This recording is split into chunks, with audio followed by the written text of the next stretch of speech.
የህወሓት ጦር ወደ አፋርና አማራ ማስጠጋቱ ታወቀ። ህወሓት ከባባድ መሳሪያዎቹን ወደ ስፍራው ማስጠጋቱን የሚገልጽ ጥብቅ መረጃ ከስፍራው ወጥቷል። ከዚህ በተጨማሪም ከሰሞኑ በራያ ቀጠና የህወሓት ወታደሮች የመከላከያ ሰራዊቱ ላይ ሞርታር መተኮሳቸው ተሰምቷል። አንድ ከትግራይ ክልል የወጣ ጥናት ደግሞ የአብይና ህወሓት ስምምነት ሊፈርስ ከጫፍ መድረሱን ጠቁሟል። በዝርዝር እናስደምጣቸዋለን። ሁለቱ የ4 ኪሎ ቁልፍ ሰዎች በወልቃይት ጉዳይ ጉሮሮ ለጉሮሮ ለመተናነቅ እየተንደረደሩ ነው። የጠቅላይ ሚኒስትሩ የምስራቅ አፍሪካ ጉዳዮች አማካሪ ጌታቸው ረዳና ለቤተ መንግስቱ ቅርብ የሆኑት ዶክተር ዳኛቸው አሰፋ በወልቃይት ጉዳይ በአደባባይ መቧቀስ ጀምረዋል። ታደምጡታላችሁ። መንግስት የሲቪል ሰርቪስ ሰራተኛውን መዝኖ ሊያባረር መሆኑ ተሰማ። መንግስት የሲቪል ሰርቪስ ሰራተኛውን በፈተና መዝኖ የወደቁትን እንደሚያባረር በፓርላማው ፊት አረጋግጧል። መንግስት በተደጋጋሚ ሲያስተባብል የነበረውን የሰራተኛ የማባረር እቅድ ቀሪ መሆኑን አስታውቋል። እንመለስበታለን። በትራምፕ የተያዘው የሰላም እቅድ ሾልኮ ወጣ። ዘለንስኪ በትራምፕ ድርጊት ተቆጥተዋል። ሾልኮ የወጣው የአሜሪካ የሰላም እቅድ ለሞስኮ ያደላ ነው ተብሏል። ዘለንስኪ በበኩላቸው ዛሬ ታሪካችን ውስጥ ካሉ አስቸጋሪ ጊዜያት አንዱ ነው ሲሉ ተደምጠዋል። ትሰሙታላችሁ። አክብሮታዊ ሰላምታችን በያላችሁበት የዓለም ዳርቻ የረሳችሁ የተወደዳችሁ የአንድ አፍታ ሚዲያ ቤተሰቦች ከአንድ አፍታ ለአሁኑ መደመጥ አለባቸው ያልናቸውን ዜናዎች ወደ እናንተ የምናደርስበት ሰዓት ላይ ተገኝተናል። አብራችሁን ትቆዩ ዘንድ ግብዣችን ነው።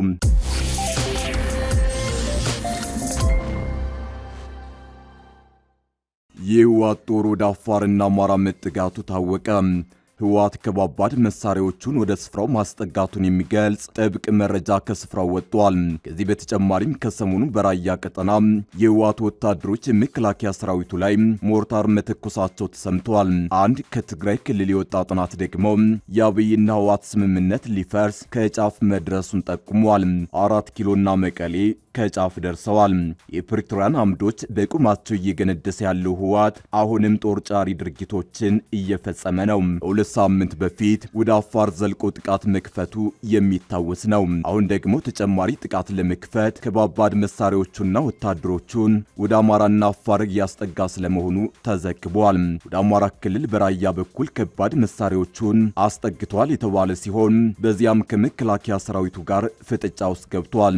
ይህ በእንዲህ እንዳለ የፌዴራል መንግስቱና የትግራይ ክልል አመራሮች ከ2 ዓመት ደም አፋሳሽ ጦርነት በኋላ የደረሱበት የፕሪቶሪያ የሰላም ስምምነት በተለያዩ አዳዲስ ውዝግቦች ምክንያት ሊፈርስ ከጫፍ ደርሷል ሲሉ የተለያዩ ሪፖርቶች አመላክተዋል። ውጥረቱ በዋናነት የተከሰተው በዲዲአር ማለትም ትጥቅ መፍታት፣ ከሰራዊት ማሰናበትና መልሶ ማቋቋም ስምምነት መሰረት ለክልሉ ታጣቂዎች ከፌዴራል መንግስቱ ይላክ የነበረው ድጎማና በጀት መቋረጡን ተከትሎ መሆኑን የዛሀበሻ ምንጮች ገልጸዋል። ይህ የዲዲአር በጀት መቋረጥ በክልሉ ውስጥ አዲስ የፋይናንስ ቀውስ የፈጠረ ሲሆን አብዛኞቹ የትግራይ ክልል የመንግስት ሰራተኞች የ2 ወር ደሞዝ እንዳልተከፈላቸው ከጉዳዩ ቅርበት ያላቸው ምንጮች ተናግረዋል። ለዚህም ምክንያት አንድ ስማቸው እንዲጠቀስ ያልፈለጉ የክልሉ ባለስልጣን እንደተናገሩት የዲዲአር በጀቱ በመቋረጡ የክልሉ አስተዳደር ለህዝብ አገልግሎት የተመደበውን መደበኛ በጀት ለታጣቂዎቹ ኃይሎች ደሞዝ ክፍያ እያዋለ ነው ብለዋል። ምንም እንኳን ከፌዴራል መንግስት የሚላከው መደበኛ በጀት ባይቋረጥም በክልሉ አመራሮች በኩል በጀት የማዛወር ስራ እየተሰራ መሆኑ የህዝብ አገልጋዮች ደሞዝ እንዲቋረጥ ማድረጉን ምንጮች ተናግረዋል። ከቀናት በፊትም የተለያዩ የመንግስት ሰራተኞች ደሞዛችን ይከፈለን የሚል ተቃውሞ በተለያዩ የትግራይ ከተሞች ማሰማታቸው ይታወሳል። ከዲዲአር በጀት መቋረጥ በተጨማሪም ከዚህን ቀደም የትግራይ ኃይሎች የአፋር ክልልን ድንበር ጥሰው የገቡ ቢሆንም በኋላ ላይ ለቀው ቢወጡ ድርጊቱ ራሱ በስምምነቱ ላይ የፈጠረው ስጋት ከፍተኛ እንደሆነ ተገልጿል። ሌላ በኩል የህዝብን እንግልት አባብሷል የተባለው የነዳጅ እጥረት በክልሉ ተከስቷል።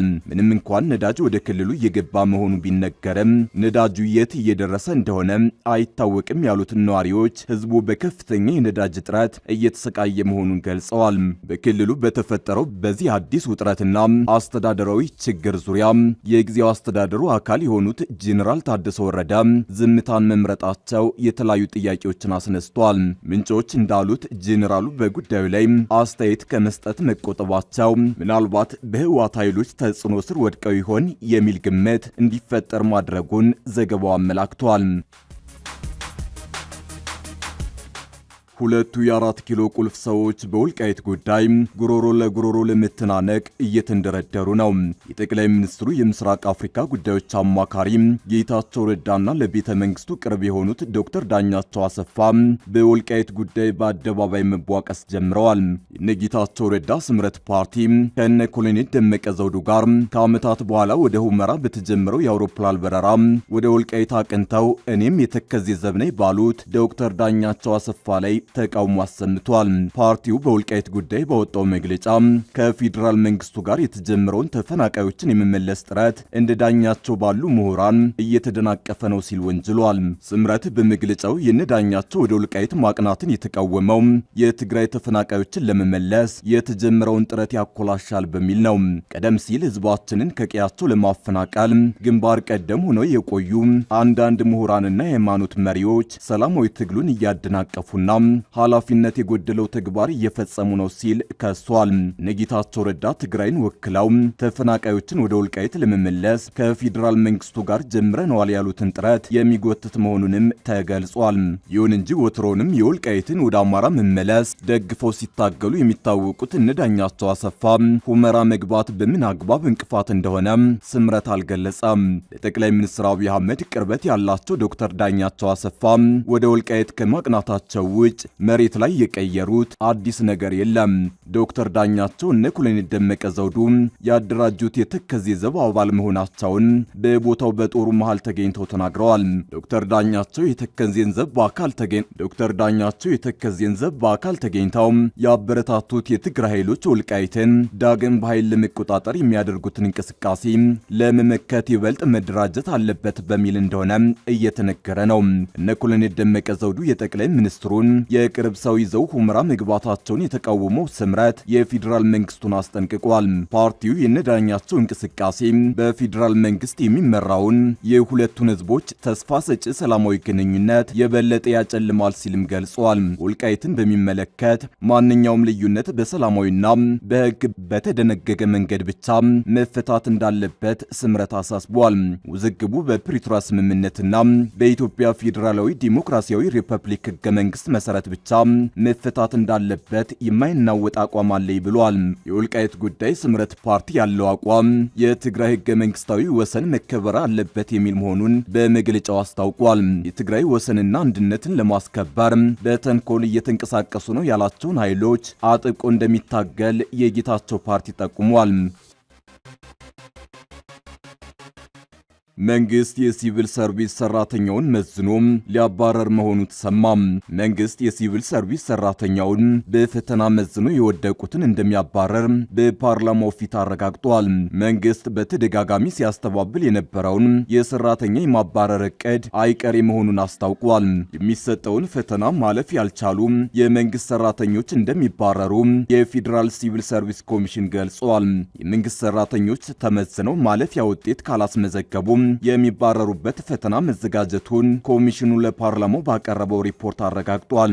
ኮሚሽኑ በፈተና ምዘና ያላለፉ የመንግስት ሰራተኞች እንደሚባረሩ ያረጋገጠው ትናንት ዳር 12 ቀን 2018 ዓ.ም የ3 ወር የሥራ አፈጻጸሙን ለፓርላማው ባቀረበበት ወቅት ነው። የመንግስት ሰራተኛውን ከስራ ለማባረር የሚያስችለው ፈተና ዝግጁ መሆኑ የተገለጸ ሲሆን አጠቃላይ 140 ሺህ የሚሆኑ የፈተና ይዘቶች ተዘጋጅተዋል ተብሏል። ፈተናው መንግስት ሰራተኛውን በዋናነት በሁለት አግባብ የሚመዝን ሲሆን አንደኛው መንግስት የያዘውን ራዕይ ለማሳካት የሚያስችል የባህሪ ዝግጁነት ነው ተብሏል። ሁለተኛው ደግሞ እያንዳንዱ የመንግስት ሰራተኛ ባለው የትምህርት ዝግጅት ምን ያክል በተመደበበት ስራ ላይ ምን ያክል ውጤታማ ነው የሚለው የሚመዘንበት ነው ተብሏል። የመንግስት ሰራተኛው ምዘናው ዋና ዓላማ ገዢው ብልጽግና ፓርቲ የያዘውን ኢትዮጵያን የማበልጸግ ራዕይ ለማሳካት መሆኑን ኮሚሽኑ አስታውቋል። በጉዳዩ ላይ ለፓርላማው ማብራሪያ የሰጡት የሲቪል ሰርቪስ ኮሚሽን ኮሚሽነር መኩሪያ ኃይሌ የመንግስት ሰራተኛው አሁን ባለው ሁኔታ የኢትዮጵያን ተልዕኮ መሸከም የሚችል አይደለም ብለዋል። ኢትዮጵያን የሚመጥን አይደለም የተባለው የመንግስት ሰራተኛውን በፈተና ለመመዘን ለማብቃትና ለማባረር ሰፊ ዝግጅት መደረጉን ኮሚሽነሩ ጠቁመዋል።